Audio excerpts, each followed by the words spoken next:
Singing together. Oke, yeah. Dengarkanlah, nikmati saja. Gini lagu tentang sofa panas, sofa panas, bikin gemas. Sofa panas bisa mengganas. Sofa panas, jangan cemas. Sofa panas, jangan lemas.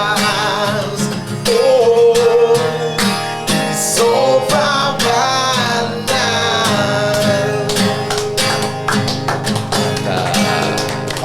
Paten. Assalamualaikum warahmatullahi wabarakatuh. Waalaikumsalam. Jumpa lagi dengan podcast Sofa Panas dari Cilegon, Banten dan merupakan persembahan dari apa coba? KSP, Krakatau Sarana Properti. Pinter, udah hafal semuanya nih. Dan seperti biasa, my brother, Chef Haryo Pramu di sini. Chef Haryo Pramu. ya, bukan Prabu ya? Bukan. Si keren Prabu. Restoran Padang kalau Prabu nggak. Apa kabar hari ini? Alhamdulillah baik-baik aja. Bos, tamu kita berat. Berat badannya. Komisaris utama. Oh, Komut. Krakatau Sarana Properti. Tapi orangnya asik. Tadi gue sempet ngobrol di depan. Ketawa terus kita. Ini bos satu ini. Oh, yang kayak di Bali itu yang yang suka diikat di pohon. Bajunya yang saya lihat yang kotak-kotak ya? Oh, iya, itu lain. Langsung aja Pak Laode Safiul Akbar, Komisaris Utama Krakatau Sarana Properti. Selamat datang di Sofa Panas, Bos. Selamat, Bang. Apa kabar, Bang? Alhamdulillah. Assalamualaikum. Mantap, Bang ya? Bang. Ini kalau lihat abang ini kita selalu lihat makanan gitu jadinya. Selalu lapar ya? Lapar terus. Ya emang orangnya suka bikin lapar, Pak. Lapar pengen nonjok ya? Pak Laude asli dari Sulawesi Tenggara, Bang. Sulteng ya? Sultra ya? Sultra, tepatnya Kabupaten Muna. Kabupaten Muna. Jadi Kabupaten Muna itu letaknya di bawah kaki Sulawesi. Itu ada 2 pulau di bawah kaki Sulawesi. Itu dia, Muna dan Buton.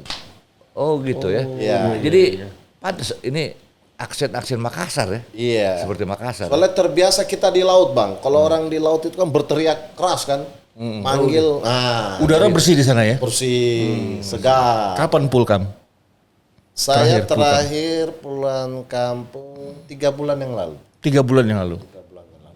Tip ini ya, Pak Laude seneng baju yang unik-unik gitu desainnya ini sekarang kotak-kotak gitu. Ya. Saya lihat nggak tidur semalaman nih, kotak-kotakin baju nggak? Enggak. Soalnya saya mau ketemu abang. Oke, mantap. Agak hitam-hitam gitu, saya pakai kotak-kotak agak hitam. Berarti kita feeling so good ya? So good. Mantap. Hai. Siap. Pak Laude, Komisaris Utama udah berapa tahun Pak di KSP? Saya di KSP itu diangkat sebagai komut, SK-nya itu bulan Juli tahun lalu. Baru setahun ya? Setahun lebih. Ya KSP jadi baru setahun ya? Baru setahun. Jadi pas dibentuk KSP, saya langsung ditetapkan jadi komut. Tapi saya dapat informasi memang Pak Laude berpredikat komisaris tuh tidak hanya di KSP, sebelumnya Krakatau apa gitu. Ya, jadi saya pertama kali jadi komisaris di Krakatau Steel Group itu tahun Januari 2020 di Krakatau Engineering sebagai komisaris. Krakatau Engineering, ya. oke. 1 tahun di situ dipindahkan ke enggak sampai setahun kalau Krakatau Engineering. Krakatau Engineering itu kurang lebih 7 bulan. Dipindahkan ke Krakatau Industrial Estate Cilegon. Kiek dulu. Yang sekarang menjadi KSI.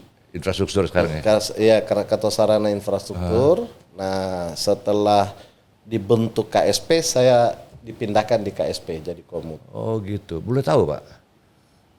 Kok komisaris terus nih? Apa namanya? Resepnya? Satu resep, kedua latar belakang bos ini apa nih, komisaris terus nih. Saya memang dari swasta, Bang. Oh swasta. bisnis, Oh pengusaha ya? pengusaha. Kebetulan dengan Pak Silmi dulu kita sama-sama di HIPMI, Himpunan Pengusaha Oh, Muda satu Indonesia. Iya. Dan ini kan Pak Silmi menginginkan bagaimana ini Krakatau Steel kan dari hari ke hari harus semakin berkembang. Semakin baik, semakin Semakin berkembang. Ya. baik. Dan memang harus yang menjadi komisaris itu mereka-mereka yang punya view background pengusaha. Kan beda, kalau pengusaha itu kan berpikirnya taktis, praktis, efektif gitu. Mengembangkan ya. Dan dia kan pengusaha itu sifatnya inovatif, inovasi terus kan. Iya. Tidak Tapi ini loh, stagnan. buat saya surprise loh Pak Laude. Saya nggak nyangka loh, saya pikir komisaris utama tuh tongkrongannya gimana, pakai safari gitu kan. Ya kan, sepatu mengkilat, yang jam tangan emas. Ya kan, cincin berlian. Biasanya kan komisaris begitu ya kan. Terus saya begitu lihat Pak Laude, ini mantap nih, gaul punya nih, gitu loh. Ya tergantung orangnya sih. Ya kan, kita ini kan memang dari awal gaul Bang. Begitu ya? Iyalah, tidak usah yang formal-formal gitu. Yang penting kan orientasinya adalah hasil kan. Betul. Yang penting Jadi orientasinya hasil. Ya? hasil. Nggak pernah di pemerintahan. Saya kebetulan saya dengan Menteri Investasi Pak Bahlil itu satu. Oh dulu bisnis. HIPMI juga beliau ya? HIPMI juga, dia kan ketua umum Iya, HIPMI. iya. Saya satu bisnis dengan beliau, sama-sama bisnis grup dengan beliau, satu grup. Begitu beliau diangkat jadi kepala BKPM waktu itu, Badan Koordinasi Penanaman Modal, saya diminta 1 tahun membantu beliau sebagai di BKPM? Iya, komite investasi. Jadi lumayan lah, 1 tahun merasakan bagaimana dinamika menjadi birokrat, melihat. Karena waktu itu BKPM deputinya banyak yang kosong gitu kan. Oh gitu ya. Jadi saya waktu itu banyak penugasan yang merangkap beberapa deputi gitu loh Bang. Iya, iya. Jadi ya tahulah bagaimana dinamika. Spesialisasinya apa, Pak Laude? Kalau saya S2 saya, ini agak unik saya ini Bang. Udah kelihatan kalau unik sih. Jadi S1 saya itu perbandingan agama, Usuluddin. Maksudnya? Jadi saya ini kan dari Gontor. Pesantren Gontor? Iya, pesantren Gontor. Oh ya? Setelah pesantren saya menjadi guru di Gontor sekaligus kuliah. Kuliahnya itu kan kalau di pesantren itu kalau tidak pendidikan ada Usuluddin namanya, ada syariah. Saya ngambil Usuluddin, spesifikasi perbandingan agama, Bang. Perbandingan agama? Iya. Jadi S1 saya itu SAG namanya. Apa itu, Pak? Sarjana Agama. Ish. Gitu. Tapi uniknya bagaimana Bang? Pada saat saya dapat beasiswa, saya justru diterima di Ateneo Graduate School of Business. Ateneo? Iya, di Filipina. Hah? Jadi saya backgroundnya. Kita ini nih. Kenapa Bang? Satu alumni nih. Oh gitu, Abang di mana? Saya Filipina juga, tapi Santo Thomas dulu. Oh Santo Thomas, tahu saya. Kalau saya Ateneo, iya. Ateneo Graduate School of Business-nya saya. Iya. Waktu saya di sana dulu yang top Ateneo Business School namanya. Iya. Oh di sana ya Bang? Iya. Oh. Yang kedua, saya ngambil ada 2 degree, satu di IIM, Asian Institute Management, ya. yang MM-nya. Jadi 2 degree yang saya dapat. Oh MM, di EAM dapat MM? MM di Ateneo Graduate School of Business. Sekolah di EAM nggak gampang loh. Oh iya, dari background agama maju ke situ loh Bang. Standarnya tinggi skornya. Iya betul. Gimana kok bisa menyesuaikan itu dari agama, sarjana agama kemudian Ya ambil kan, master magister? saya ini kan aktivis dulu Bang. Jadi waktu di Gontor itu ketua dewan mahasiswa, aktif di himpunan mahasiswa Islam gitu kan. Saya pun ke Filipina bukan biaya sendiri Bang, beasiswa. Berapa tahun di sana? 2 tahun. 2 tahun ya. Heeh. Jadi MBA saya 2 tahun, MM saya setahun. 2 kali dua yang saya kelopkan kan. Asik Bang di sana ya. Asik, enak banget. Ini gue Pokoknya kalau mau lihat Amerikanya Asia Filipina. Oke. Ini asik nih, Asik. mantap. Bos, balik ke EAM tuh. Iya. Saya nggak diterima loh masuk EAM. Oh begitu Bang. Waduh. Jadi kalau masuk EAM dulu tuh kayaknya bangga banget ya. Ya begitulah. Keren banget masuk EAM tuh. Karena saya kepancing dapat beasiswa kan. Saya di beasiswa oleh ICMI waktu itu. Udah gitu dapat master lagi di sana. Iya. Luar biasa nih. Apa yang membuat beda di sana? Di sana itu cara belajarnya beda Bang. Jadi case study namanya. Ya, case Jadi study. kita setiap hari itu hanya menyelesaikan case. Masalah. Iya. Dan masalahnya itu dari Harvard Business School Iya. kita. Jadi Dan dosen-dosen dari sana juga. dosen-dosen dari sana. Gitu. Jadi selain itu mereka praktisi kan. Iya. Di sana bukan dosen yang memang spesialisasi hanya ngajar. Praktisi, ada yang banker, ada yang di mana, di root di mana, CEO di mana, CFO di mana gitu. Saya ingat dulu waktu mau daftar ke sana, antara nggak percaya dan percaya gitu. Saya dikasih temen buku. Lu mau daftar di EAM, lu bacain dulu buku ini. Supaya lu tahu orang-orang EAM kayak apa tuh. Itu buku yang populer banget dari Harvard, dipakai jadi materi pengajaran di Harvard juga. Iya. Yang apa judulnya Don't Judge a Book by Cover apa tuh? Don't ya. Nah itu. Jadi jangan melihat buku dari covernya. Dari covernya. Jangan lihat orang dari Tampilannya. tampilannya. Lihat Disuruh isi- baca itu. Kalau lu ngerti bacain dulu masuk ya yang bisa katanya. Ada aja nih Filipina saya bilang. Nah, kayak gitu Pak. Iya. Saya nggak percaya bener saya nggak diterima. Kacau juga. Kalau Bapak digontor saya gontor aja deh. Iya. Aduh. Bos, karir sebagai seorang businessman. Sebelum ke situ gini, bahwa tadi pernah bos bilang di BKPM ya. Iya. Jadi merasakan jadi birokrat. Enak nggak? Kalau menurut saya sih birokrat itu nggak enak Bang. Nggak enak ya. Tapi teman-teman saya yang di birokrat gaya-gaya tuh. Ya nggak tahu lah ya. Karena mungkin kita asalnya memang bukan dari birokrasi gitu. Antara pengusaha dan birokrat ini kan beda view gitu ya. Beda perspektif. Beda ya. gaya, beda gaya approach ya. Approach-nya juga pasti beda. Kalau kita pengusaha ini kan maunya bagaimana sesuatu itu cepat selesai, secara efektif, efisien, dan Orientasinya hasilnya bagus gitu. Iya. Kalau birokrat ini kan tidak. Kalau bisa diperlambat, ngapain dipersusah? Itu tuh. Kalau Nah, bisa Persulit. dipersulit, ngapain dipermudah? Iya, iya. Kalau bisa dilama-lamain kenapa Kalau bisa dicepetin, dilama, ya? ngapain dicepet-cepetin gitu? Itu sampai sekarang kayak begitu ya? Ya walaupun sekarang sih tapi tergantung juga top leader dari kementeriannya ya. Pak Bahlil dia merombak, Ya, dia kalau merombak lah. Pak Bahlil termasuk out of the box loh ya. Ya, out of the box. Jadi bagaimana orang-orang di Kementerian Investasi sekarang ini kan berubah mindsetnya gitu loh. Tadi Bapak bilang sekolah di sana di Filipina itu setiap hari untuk problem result ya. Ya, studi kasus kan. Melihat kasusnya yang terjadi tentang birokrasi tadi, tentang birokrat, tentang kalau bisa sulit kenapa harus dipermudah kayak gitu. Merubah kultur ya Pak ya. Iya, merubah kultur. Dan di kita selama studi baik di Ateneo maupun di EM ya ada bagaimana merubah kultur bisnis, kultur usaha gitu kan. Kita pelajari gitu. Jadi ketika melihat suasana kondisi birokrasi pun kita sebetulnya bisa lah. Dan buktinya kayak Pak Bahlil mampu dia. Karena background pengusaha kan. Tapi itu satu banding berapa Pak? Ya itu dia. Iya kan? Yang lainnya sih kayaknya bangga banget gitu kalau lihat orang susah gitu lama-lama. Gile juga nih orang-orang. Iya kan? Iya. Itu susah yang merubahnya.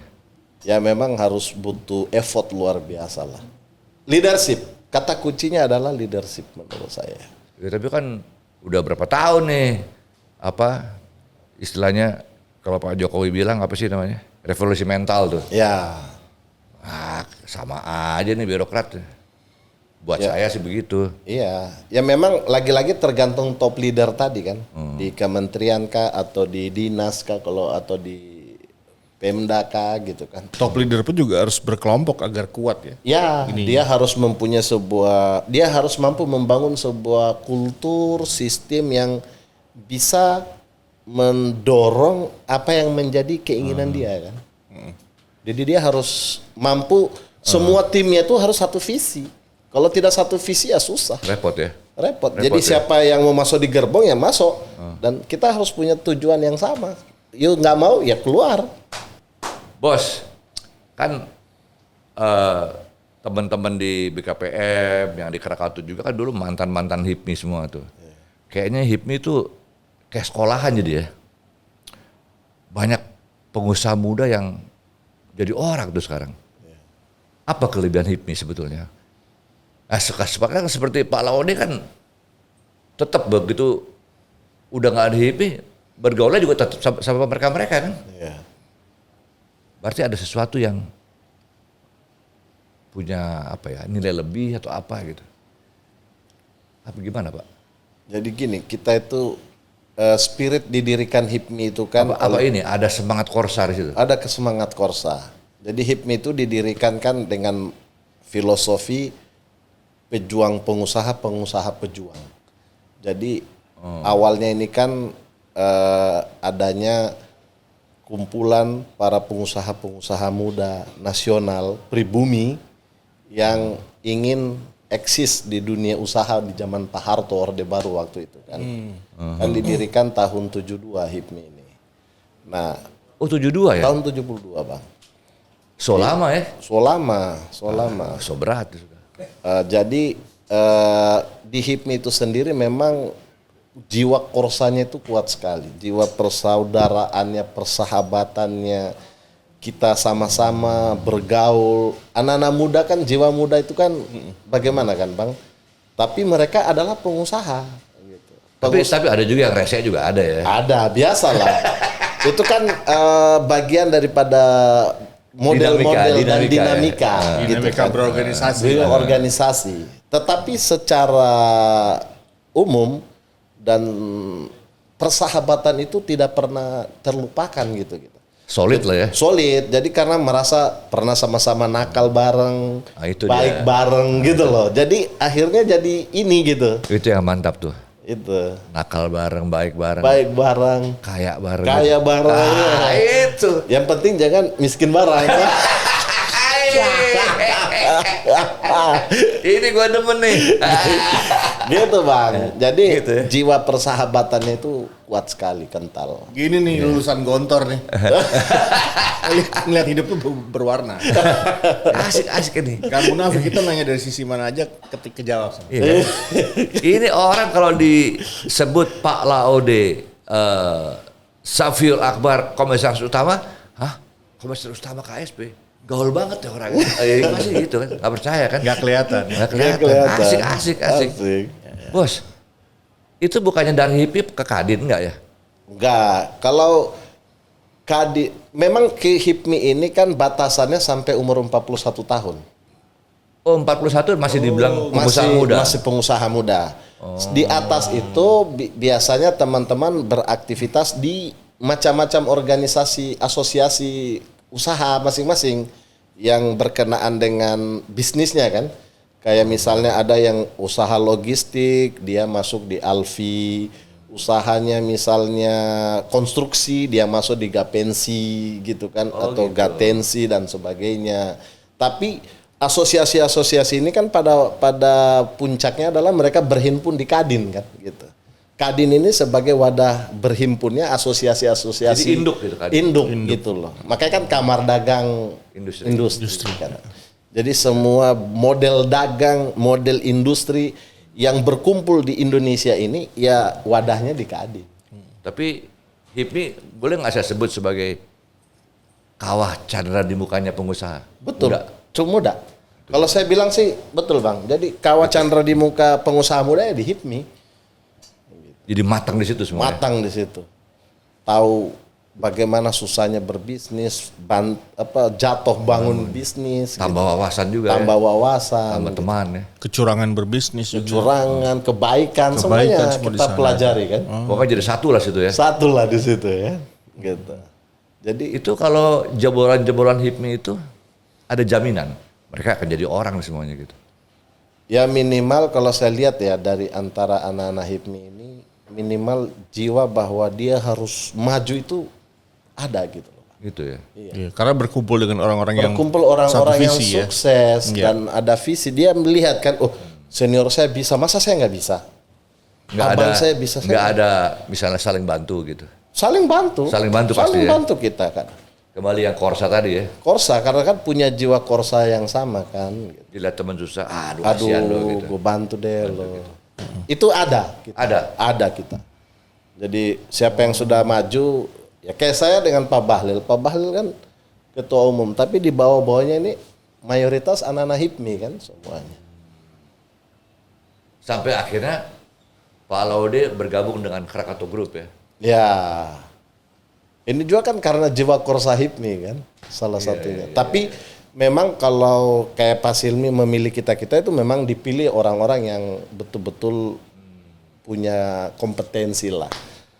Ya. Dan tentunya sevisi juga dengan Pak Silmi. Punya kan. integritas juga Punya ya. integritas. Niat kita kan semua bagaimana kita di Krakatau Steel ini bagaimana membangun KRAS ini menjadi sebuah perusahaan korporasi BUMN yang betul-betul solid, maju ke depan sesuai dengan apa yang diinginkan visi Pak Silmi kan.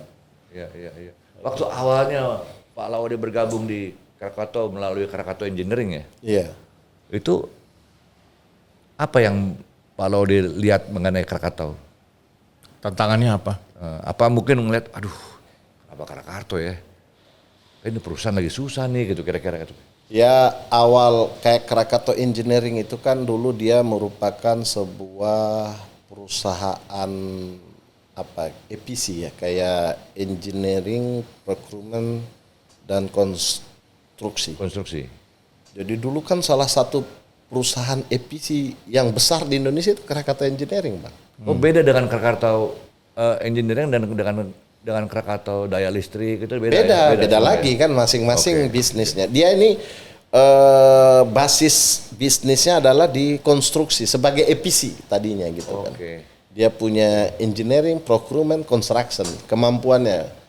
Termasuk procurement. Iya, termasuk itu semua.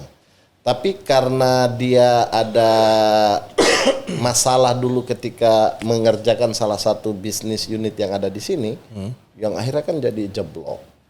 Itu satu. Yang kedua mungkin mismanagement juga kan. Tapi begitu Pak Silmi masuk, kita masuk di situ, orientasi jadi berubah. Banyak kita berubah, kita melakukan revolusi lah, revolusi manajemen ya. Yang pada akhirnya ya sekarang Krakatau Engineering mulai bangkit sedikit demi sedikit kan, mulai lagi menuju Salah kepada satu yang menjadi baik di Krakatau Group ya. ya mulai baik lah, Mulai baik. mulai mengerjakan lagi sesuai dengan bisnis kompetensi yang dimiliki gitu loh, sebagai EPC. Oke bos, akhirnya bergabung di KSP ini ya. Ya, Sebagai komut. Tadinya komisaris, sekarang sebagai komut. Tapi bukan kompol Pak ya. bukan kombes Atau lagi. kombes gitu. Iya. Aduh, salah ngomong nih. Yang bahaya kalau ngompol kan. Sebagai komut di KSP. Itu waktu Pak Laude dipercaya untuk menjabat sebagai komut di KSP, apa yang Bapak tahu mengenai KSP? KSP ini kan perusahaan baru. Ya. Tadinya dia lebih fokus kepada properti, kayak membangun perumahan lah.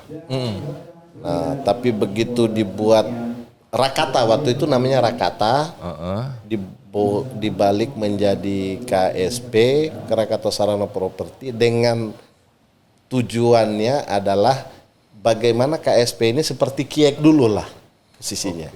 Jadi memanage kawasan industri, memanage propertinya KS gitu kan. Iya. Dan saya memang salah satu kompetensi saya ini, saya memang basis keuangan. Tetapi dalam perjalanan hidup saya banyak menyelesaikan masalah-masalah tanah sebetulnya. Jadi Oh, gitu. iya, jadi ketika saya ditugaskan oleh Pak Silmi di KSP, memang pas sekali dengan Termasuk ini ya, kompetensi saya. lens acquisition ya. Lens acquisition. Oh, kerja bareng dengan Pak Ferry dong ya? Very, oh iya ya, iya. Tapi kan kita komut kan, Ya. lebih kepada Iya. pengawasan apa segalanya. Iya, iya. Dan iya, kita iya. banyak memberikan sharing lah. Kalau saya mungkin abang belum tahu ya. Di Indonesia ini kalau kita bisa dijadikan master, bisa kita bahwa kita master dalam urusan tanah. Kalau kita sudah mampu mengalahkan dan bernegosiasi dengan dua suku. Iya. Satu Madura, Wah, ini dia nih. satu Arab. Oke. Karena dua-duanya ini saklek, Bang. Dan memang alot soal urusan itu ya. Alot banget. Dan kalau abang transaksi tanah dengan mereka sudahlah. Kalau abang nggak jago, mati abang. Dan saya sudah laksanakan itu, Bang. Saya di Situ Bondo, saya menguasai lahan 20 hektar. Waktu itu punya Bosoa. Dalam waktu 1 bulan. Selesai. Menghadapi orang Madura, 20 hektar dengan harga yang sangat murah sekali. Oh ya. Ya. Kalau Arab itu saya taklukkan kita ke saat saya beli gedung kami dengan Pak Bahlil itu di Cendrawasih di Mampang itu. Jadi pemilik gedungnya itu orang Arab. Jualnya tadinya 45 miliar, Bang. Begitu dia berhadapan dengan orang lain, dia tidak mau turun di atas di bawah 40 miliar. Dia buka 45.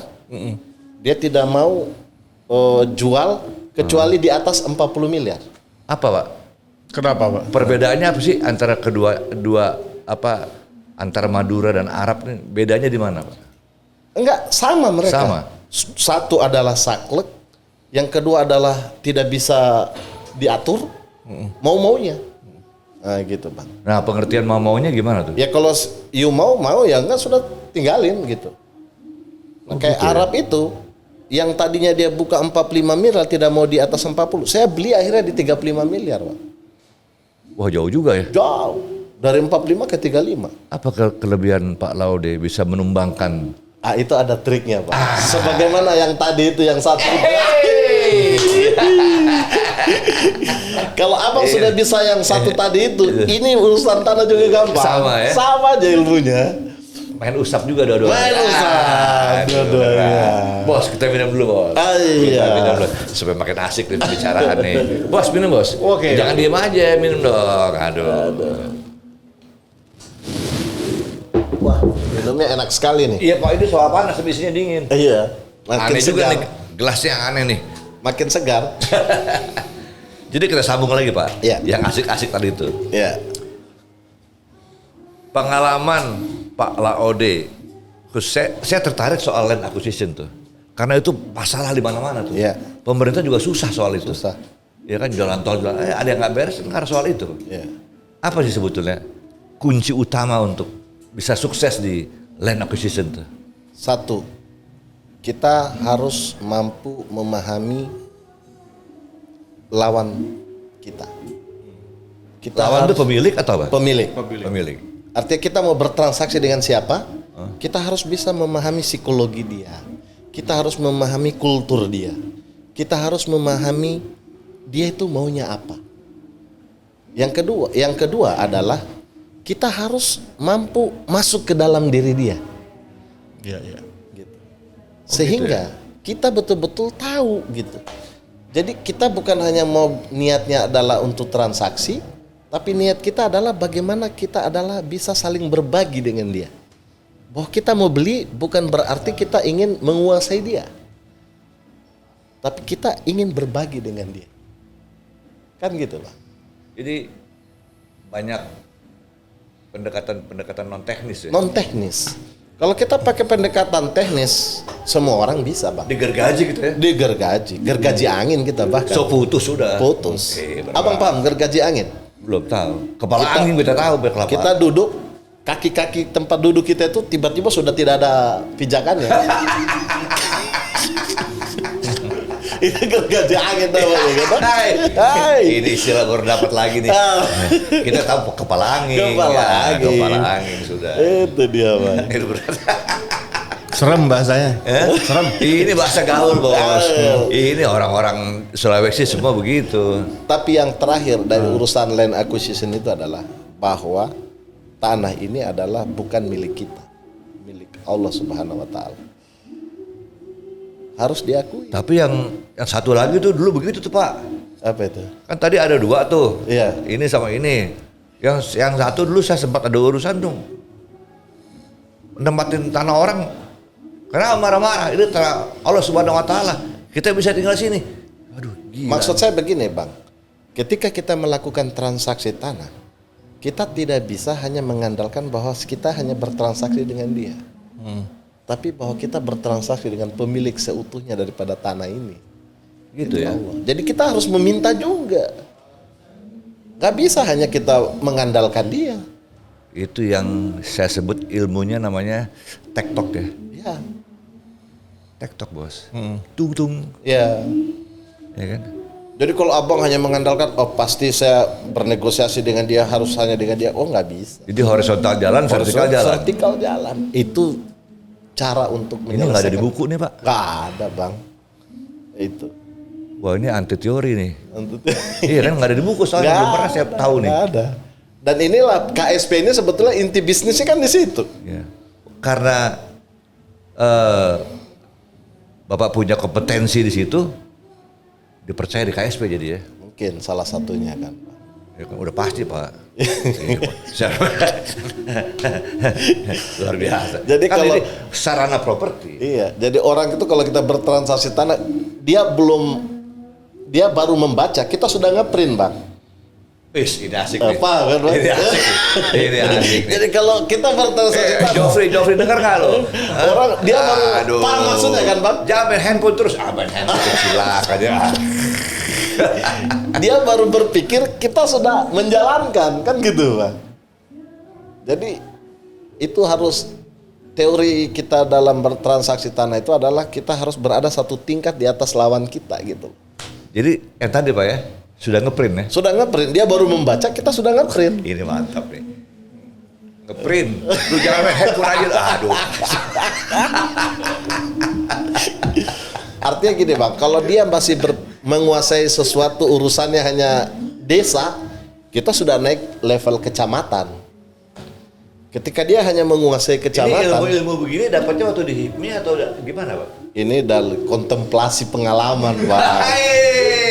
Berat. Pengalaman ini. Di Bung Ari. Filipina aja nggak ada ini ilmu. Nggak ada. Nggak ada. Nggak ada Pak, betul. Saya aja baru pertama kali dengar horizontal oke, vertikal oke. Bung Ari, dari tadi saya coba pedalaman ke beliau, saya belum dapat loh. Hah? Pertanyaannya, masih mencari dalamnya ini ada apa nih dengan Pak Laude? Bos, sama beliau seadanya. Iya. Seadanya aja. Apa yang ente mau tanya udah.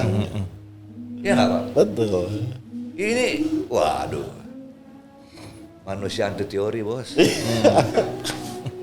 Di sekolah nggak dapat ilmu-ilmunya. Yang saya tangkap sih ikhlas. Hah? Yang saya tangkap ikhlas.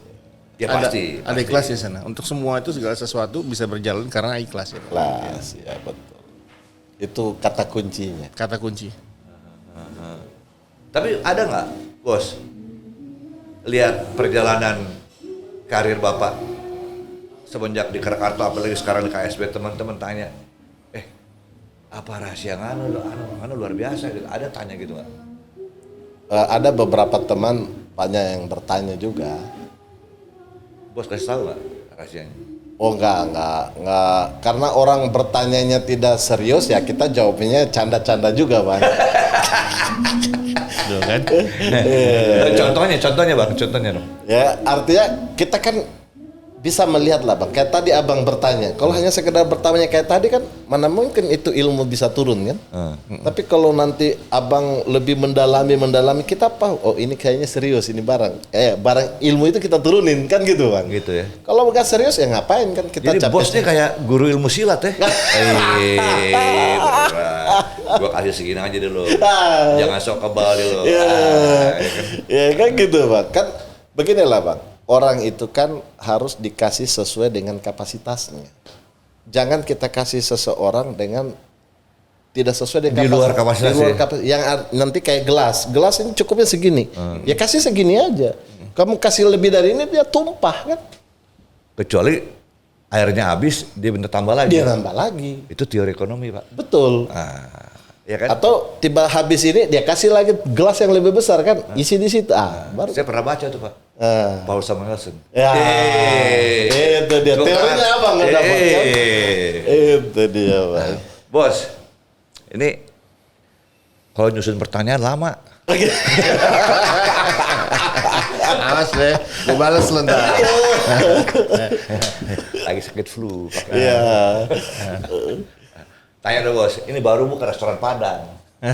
Baru buka restoran Padang. Oh begitu. Iya, baru open Di mana, kemarin. Bang?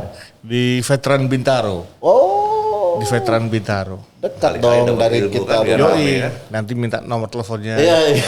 Ini bagaimana ini ada banyak Biar ilmu yang rame, harus biar kita terundang tanya. jadi berdandak nanti kan. Iya. Ini baru buka restoran Padang. Iya. Veteran yang dekat ada rumah sakit apa namanya di situ tuh? Iya, rumah sakit veteran. Veteran itu. Betul. Di bagian mananya, Bang? Di sebelah Bakmi 36.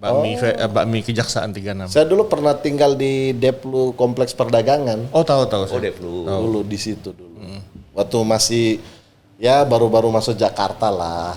Masih sendiri ya? Masih sendiri lah. Ini mantap ya. Gitu. Usia berapa sekarang, Mas? 49. 49. Iya. Beda 2 tahun sama saya. Tapi ini udah mau 50, gaya masih begini bos. Ngeri. Iya. Hey. Kan sesuai dengan ini, sesuai dengan apa namanya partner kan. Gitu. Kalau makin muda partner kita itu kita juga akan terbawa muda kan. Tapi ngomong-ngomong, Bos Laude cocok sama Dirutnya. Ya, Ya. ya. Dirut kan juga gaul juga. Gaul tuh. juga. Cocok nih. Cocok. Udah. Ini kalau bulu tangkis Antara inilah si siapa namanya itu si ini ya Kevin ya. Kevin sama Si siapa namanya? Gideon ya. Jadi ya. Cuma kita nggak tahu mana Gideon mana Kevin nih. Seimbang. Oke bos, tanya dong bos, gimana caranya restoran Padang menguasai Bintaro? Udah pasti. Hah? Kali itu sudah pasti. Bagaimana bisa menguasai dunia itu? Pak, KSP dari kacamata Pak Laude sebagai komut, prospeknya ke depan gimana?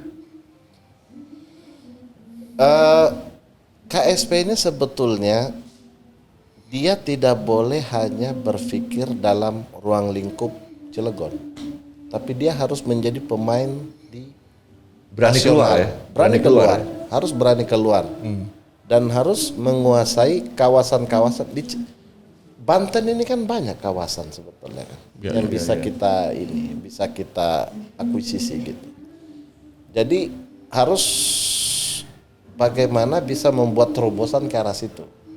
Hanya memang ya karena KSP ini kan baru ya, baru setahun. Kemudian dengan subholding KSI-nya juga kita masih menyelesaikan dulu kan. Hal-hal teknis dan administratif juga memang perlu adaptasi, Bang. Ya. Karena kan dari yang Dan adaptasi itu nggak mudah juga ya? Iya, yang tadinya posisi semua hanya anak perusahaan menjadi ada subholding, ini holding, subholding, ini anak perusahaan. Jadi merubahnya itu tidak bisa serta merta gitu. Bertahap. Proses ya, Proses. Apalagi di BUMN kan, Bang. BUMN yang sebenarnya kalau saya lihat BUMN itu kulturnya ada birokratnya sendiri, ada pengusahanya Itu gitu. kadang-kadang saya suka mikir agak-agak nggak jelas nih BUMN nih. Ya, Iya sekarang ini. Tapi kayak Pak Silmi itu kan mampu merubah itu ya. Merubah kultur yang di Krakatau Steel yang tadinya hampir mungkin 70% kultur birokratnya lebih kuat di sini. Menjadi sekarang mungkin tinggal ya 30. Yang 20. seharusnya yang lebih diangkat tuh adalah semangat entrepreneurship-nya ya? Entrepreneurship-nya. Kan itu yang harus dibangun. Harusnya gitu ya? Iyalah. Itu bagaimana merubah itu? Dari atasan tadi? Dia dari atas, dari memang atas harus dong ya? top leader. Top leader. Top leader. Makanya kan Pak Silmi banyak membawa tim-timnya yang dia kenal ya wajar.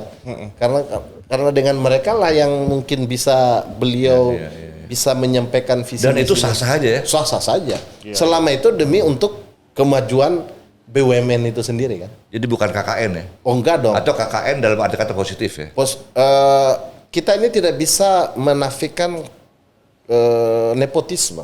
Iya, nepotisme itu wajar. Wajar. Saya kenal, Iya, saya iya. tahu kinerja dia. Tapi kan di sebagian masyarakat masih ada penilaian negatif terhadap KKN. Negatif itu kalau sekiranya orang yang dipercayakan atau yang kita nepotismekan itu adalah orang yang tidak kompeten. Selama dia kompeten, bisa dipertanggungjawabkan, why not? Lebih baik saya pilih orang yang saya kenal dan dia bisa berprestasi daripada saya nyari orang yang saya tidak kenal, saya harus adaptasi lagi, saya harus memberikan, menjabarkan visi misi saya, yang jangan-jangan yang saya jabarkan itu waktunya bisa lebih lama daripada saya pakai orang yang saya sudah kenal gitu. Setuju saya. Kan gitu, Bang. Iya juga sih. Iya bener bos. Iya. Jadi KKN tuh sebetulnya jangan dinilai terlalu jauh lah ya. Ya sah-sah aja, wajar-wajar aja. Yang jeleknya korupsi. Korupsinya yang nggak boleh. Berkolusi. Kolusi. Ya. Kolusi dalam artinya negatif. Negatif. Kalau selama nepotisme itu menurut kita sih wajar lah. Selama itu positif dan orientasinya adalah untuk kemajuan. Kan yang paling penting itu, Pak. Kalau orientasinya untuk kehancuran ya ngapain kita bernepotisme? Bikin band juga nepotisme. Nepotisme. Ya. Gitu ya. Kalau Tim dapur nepotisme. Bikin restoran Padang nepotisme juga. Nepotisme. Oh iya? Kau pilih orang yang tahu makanan Padang. Padangnya mana? Yang lo kenal gitu ya. Bukit Tinggi, Solok, stylenya mana? Gitu. Nepotisme juga. Sama ya. Sama. Tapi ada kompetensi di situ ya. Oh iya pasti dong. harus. Zaman Nabi aja ada kan? Nah, itu dia. Sejak Nabi aja, sejak zaman dulu kan ada. Ya seputar teman-temannya juga ya. Seputar teman-teman juga kan. Oke, Pak. Tadi Bapak sebut KSP nanti kedepannya harus berani keluar. Pengertian berani keluar tuh apakah melakukan diversifikasi atau hanya sekedar ekspansi atau gimana? Kan KSP ini diarahkan untuk menjadi pemain nasional untuk kawasan industri kan. Ketika kita hanya urusannya lahan yang ada di seputaran ini saja, agak susah juga Bang.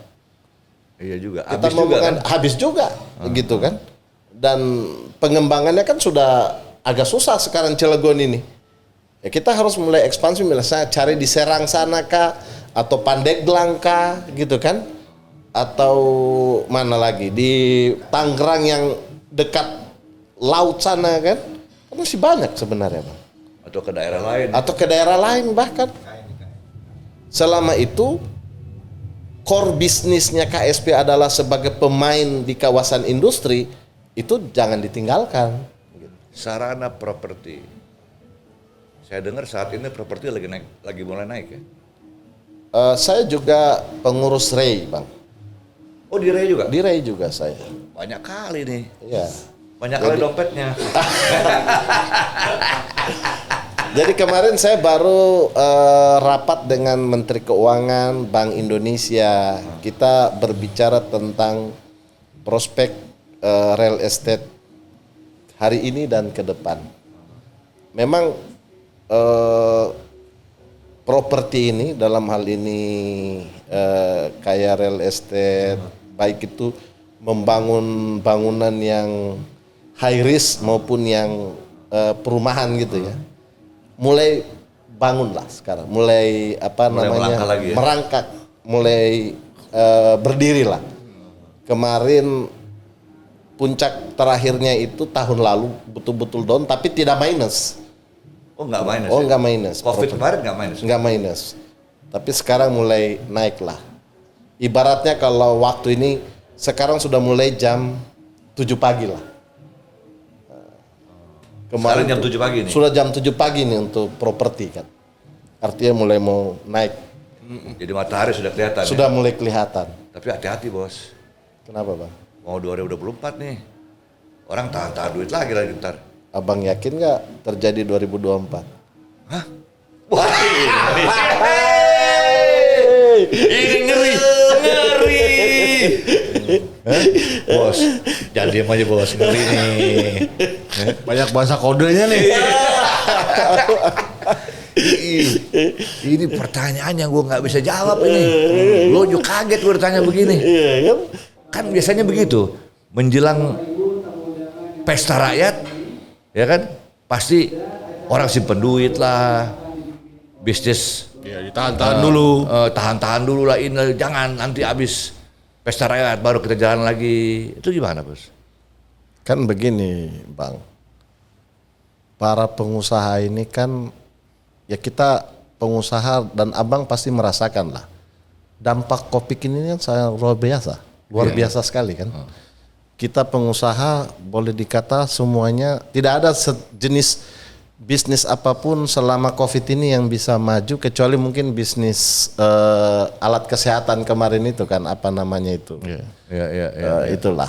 Nasi Padang jalan sih. Nasi Padang jalan, makanan jalan. Semua ya. makan. Ya, Makanan jalan. Makanan jalan. Artinya tapi kita kan beda dengan tanpa Covid. Sementara pengusaha-pengusaha lain ini kan properti, konstruksi, apalah yang logistik dan sebagainya. Ini kan semuanya ini.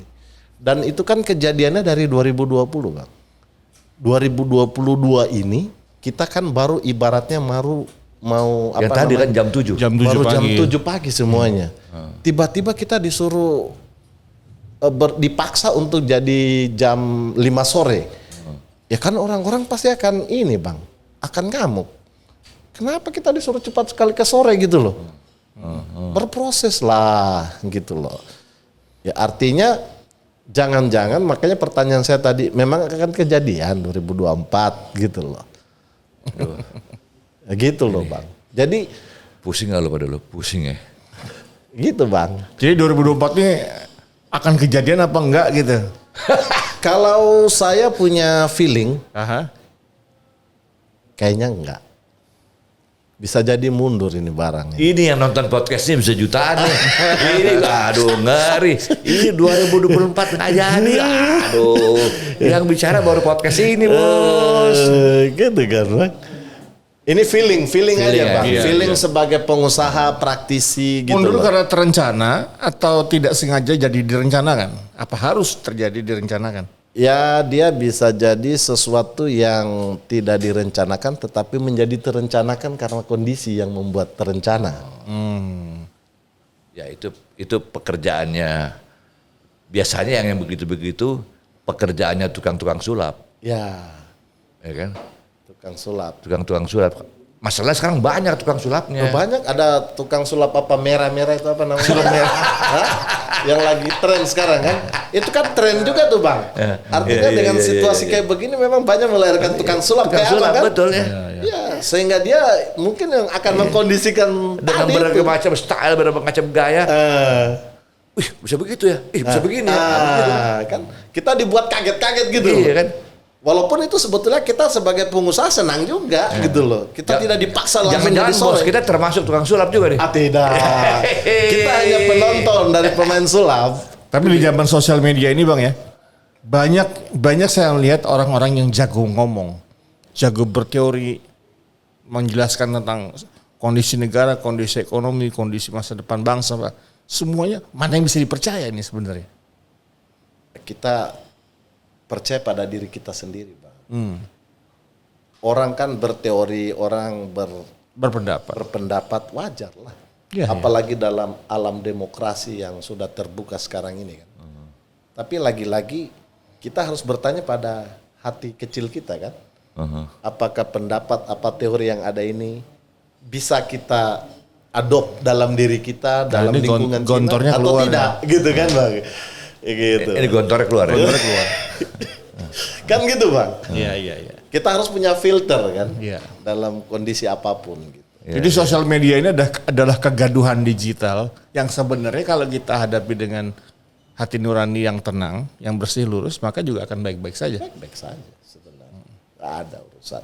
Iya. Iya. Jadi artinya Badai sosial media aja yang mengacaukan. jangan tergoda atau jangan dipercaya. Kita harus pegang prinsip ini aja, keimanan, iman.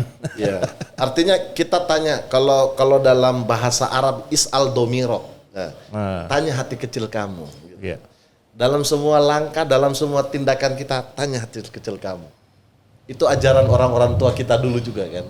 Tanya hati kecil kita ya. Iya. Termasuk kalau kita sedang sesuatu misalnya. Iya. Tanya bener nih gue demen sama dia. Hati gitu. kecil. Joffrey, begitu caranya. Jangan lu teriak-teriak, kabur tuh orang nanti. Saya pernah nanya ke sama salah satu ustadz saya, teman saya yang gontor juga, dia bilang, kamu nggak perlu ulama, nggak perlu ustadz, nggak perlu yang tinggi-tinggi.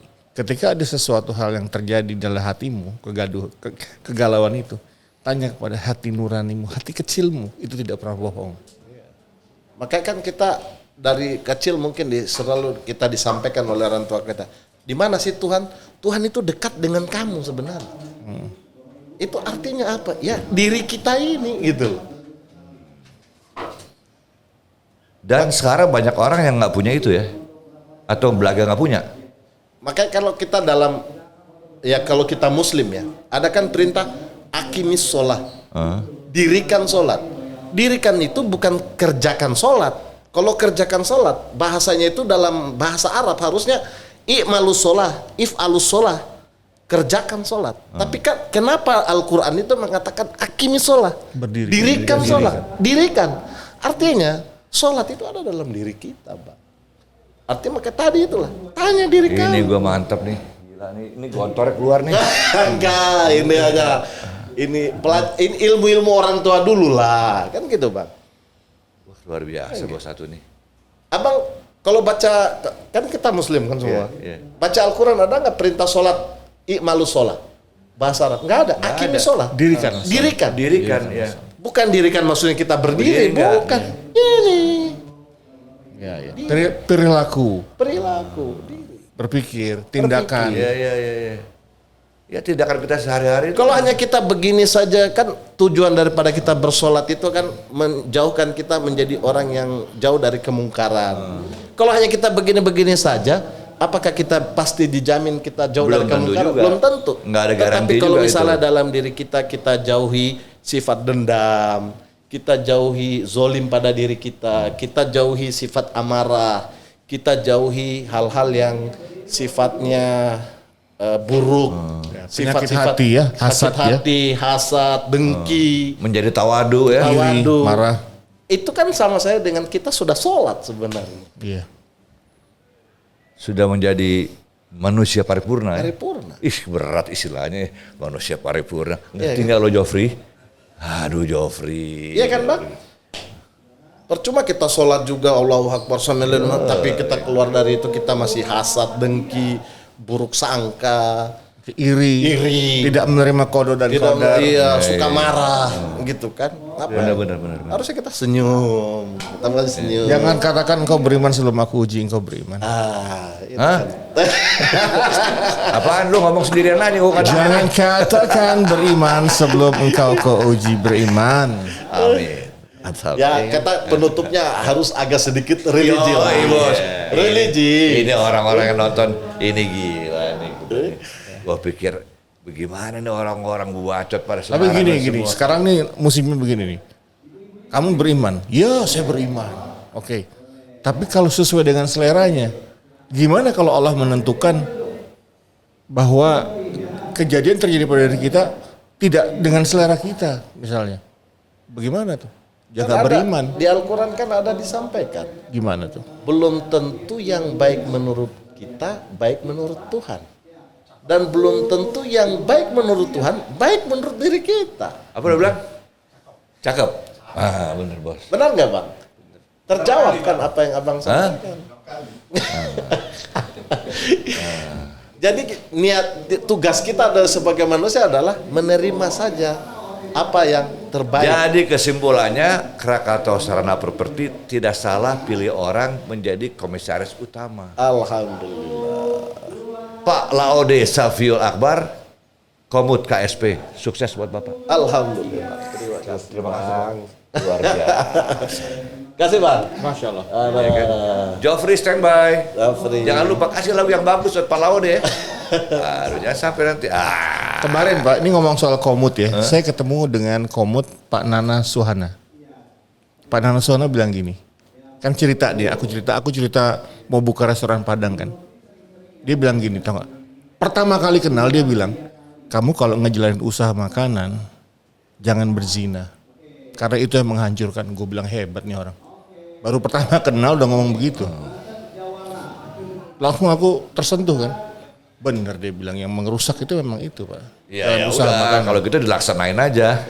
Dinikah, kita tidak boleh berzina, kita harus menikahi kok. Di Al-Quran kan fankihu, maka nikahilah. Contoh bos. Matoba lakum minan nisa, dari wanita-wanita yang baik kepada kamu. Masna, 2 dulu bang. 2 dulu. Wasulasa 3, waruba'a 4. Fa'in khiftum alla ta'dilu fawahid. Kecuali kamu takut tidak bisa berbuat adil baru 1. Itu artinya kita serendah-rendahnya laki-laki sudah.